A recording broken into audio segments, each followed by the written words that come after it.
Hello students, channel of फर्जी concepts. आज हम लोग ITG advance 2025 paper 1 chemistry session के अंदर एक न्यूमेरिकल वैल्यू टाइप क्वेश्चन को सॉल्व करेंगे। यहाँ आपको जो भी आंसर मिलेगा उसे आपको 2 डेसिमल प्लेसेस तक ट्रंकेट कर देना है और यहाँ सही आंसर के लिए प्लस मार्क्स और रॉन्ग या अनइंटरप्रेटेड क्वेश्चन के लिए 0 मार्क्स का प्रोविजन है। यह क्वेश्चन आपका फिजिकल केमिस्ट्री के अंदर, ये थर्मोडायनेमिक्स के अंदर थर्मोकेमिस्ट्री का ये डायरेक्ट एप्लीकेशन क्वेश्चन है। यहाँ सिर्फ नाम के लिए इलेक्ट्रोलिसिस का वर्ड का यूज किया गया है। ठीक है, तो आइए इस क्वेश्चन को हम लोग स्टेप बाय स्टेप सॉल्व करते हैं। तो जैसा कि यहाँ पर आप क्वेश्चन को देख रहे हैं, क्वेश्चन में कर रहा है कंसिडरिंग आइडियल गैस बिहेवियर। तो इस रिएक्शन में जो भी गैसेस इन्वॉल्व होंगे उसको आपको आइडियल मानना है। Considering ideal gas behaviour, the expansion warden in kilo joule when 144 gram of water is electrolysed completely under constant pressure and temperature 300 kelvin is. तो आपको क्या करना है ना, एक्सपेंशन वार्डन फाइंड करना है in kilo joule when 144 gram of water is electrolyse completely. जब आप वाटर का इलेक्ट्रोलाइज करेंगे तो हाइड्रोजन और ऑक्सीजन गैस मिलेगा। तो वो जब कांस्टेंट प्रेशर और कांस्टेंट टेम्परेचर पर एक्सपेंड करेगा तो उस एक्सपेंशन में जो वर्क होगा ना वो आपको किलो जूल में फाइंड करना है।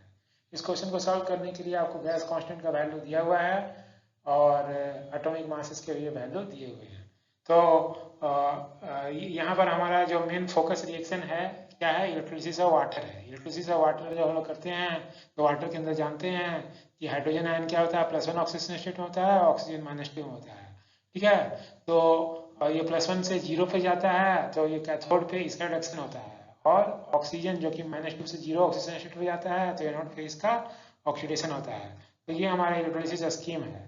तो इलेक्ट्रोलिसिस में हमें ये कितना अमाउंट वाटर दिया गया है, हमें 144 ग्राम ऑफ वाटर दिया गया है। तो अगर इसे नंबर ऑफ मोल के टर्म में निकाले ना तो ये कितना मोल है, तो given weight divide by molar mass. तो मोलर मास 18 ग्राम पर मोल है, ये डिवाइड करेंगे तो ग्राम से ग्राम कैंसिल, और ये 18 8 टाइम्स में कैंसिल हो जाएगा। तो ये आपको 8 मोल वाटर आ गया।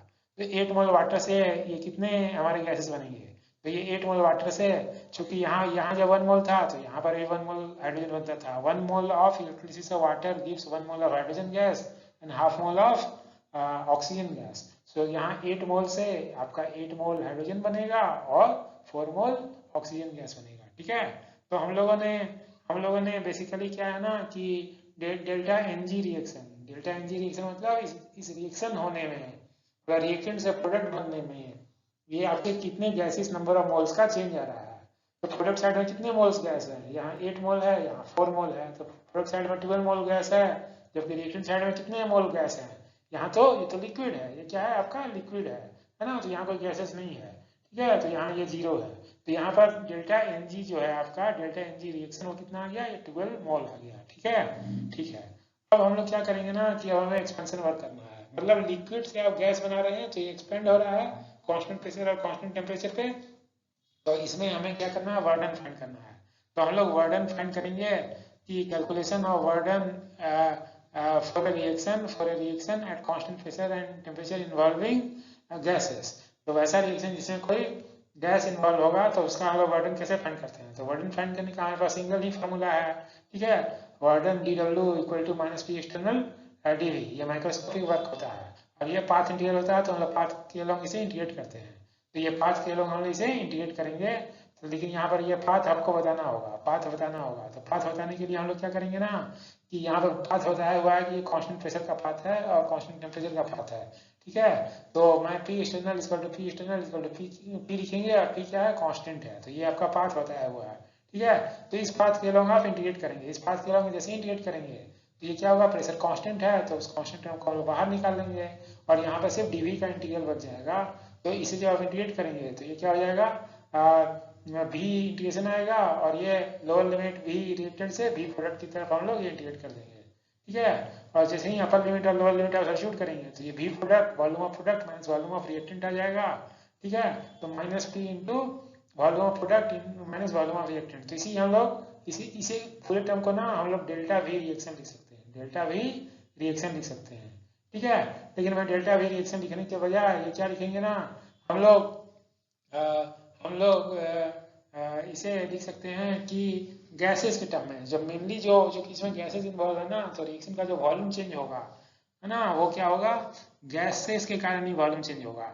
क्योंकि जैसे मान लीजिए कि ना ये आपको एचटीपी के ऊपर का टेम्परेचर दिया हुआ है, प्रेशर मान लीजिए 180 होता, तो ये 12 मोल गैस जो आपका बना ना, ये जो 8 मोल या ये 4 मोल 12 मोल गैस का ये वॉल्यूम कितना होता, तो ये 22.4 लीटर अगर एचटीपी होता, मतलब 273 केल्विन होता, तो उस समय ये लीटर में आता। 22.4 इंटू ये 12, ये आपको प्रोडक्ट का जो वॉल्यूम होता है वो लीटर में आता है। 12 इंटू 22.4 से भी ज़्यादा होता है ना, जबकि ये कितना है, 144 ग्राम है। 144 ग्राम मतलब वाटर की डेंसिटी 1 ग्राम पर ml है, तो 144 ml है। ठीक है, तो कहाँ ये बहुत मल्टीपल ऑफ लीटर में है और ये कुछ ml में है ना, मिली लीटर है, तो बहुत ही कम है, बहुत ही कम है। ये 0.144 लीटर है, तो इसको हम लोग निगलेक्ट कर देंगे। ठीक है, तो हम लोग जो ये डेल्टा वी रिएक्शन लिखते हैं, वो क्या लिखते हैं, गैसेस कंपोनेंट के टर्म में ही हम लोग वॉल्यूम ऑफ प्रोडक्ट, वॉल्यूम और रिएक्टेंट को लिख सकते हैं। ठीक है, तो अगर गैसेस इन्वॉल्व है और गैसेस का बिहेवियर कैसा है, क्वेश्चन बोला है कि आइडियल बिहेवियर है, तो वॉल्यूम ऑफ प्रोडक्ट क्या लिखेंगे, आइडियल गैस इक्वेशन से NG/RT/P लिखेंगे। प्रेशर तो कांस्टेंट है, प्रेशर क्या है, ये प्रेशर और ये प्रेशर कांस्टेंट है। ठीक है, और उसी तरह वो वॉल्यूम ऑफ रिएक्टेंट क्या लिखेंगे, NG/RT/P लिखेंगे। ठीक है, NG यहाँ पर रिएक्टेंट का नंबर ऑफ मोल्स होगा। ठीक है, तो इसी में अगर आप देखिए तो यहाँ पर P का टर्म दोनों जगह कॉमन है, तो P को कॉमन निकाल के बाहर के P से कैंसिल कर दीजिए। और यहाँ पर RT जो है ये कांस्टेंट टेम्परेचर पे रिएक्शन है ना, तो RT कांस्टेंट है, तो बेसिकली क्या हो जाएगा ना कि NG of product minus NG of reactant. तो यहाँ से अगर आप देखें तो ये क्या होगा, डेल्टा NG रिएक्शन आ गया। Delta NG reaction is nothing but number of gases mole of product minus reactant. जब ये रिएक्शन होगा, मतलब रिएक्शन मतलब फाइनल माइनस इनिशियल, तो फाइनल जब प्रोडक्ट का number of mole minus reactant का नंबर ऑफ मोल। तो ठीक है, तो ये हम लोग ऐसा कर सकते हैं। तो हमें ये ना, ये हमारा वर्डन निकालने के लिए इन गैसेस रिएक्शन, ये हमें फाइनल एक्सप्रेशन मिल गया। तो हमारा जो एक्सप्रेशन मिला है, तो at a constant pressure and constant temperature पर ये जो वर्डन इन रिएक्शन क्या होगा, -P delta v reaction, -P delta v reaction, ये वाला टर्म को मैंने यहाँ लिखा है। और ये जो अगर आप नंबर ऑफ मोल के टर्म में लिखे हैं, तो नंबर ऑफ मोल के टर्म में हम लोग minus delta NG reaction into RT लिख सकते हैं। ठीक है, तो हमें फार्मूला मिल चुका है। अब इस फार्मूला को हमें क्या करना है ना, डायरेक्ट अप्लाई कर देना है। तो इसको फार्मूला को अगर हम लोग अप्लाई करेंगे तो यहाँ पर हम लोग नंबर ऑफ मोल के टर्म में यूज करेंगे, क्योंकि R और T ये सारा पता है और डेल्टा NG रिएक्शन ही पता है।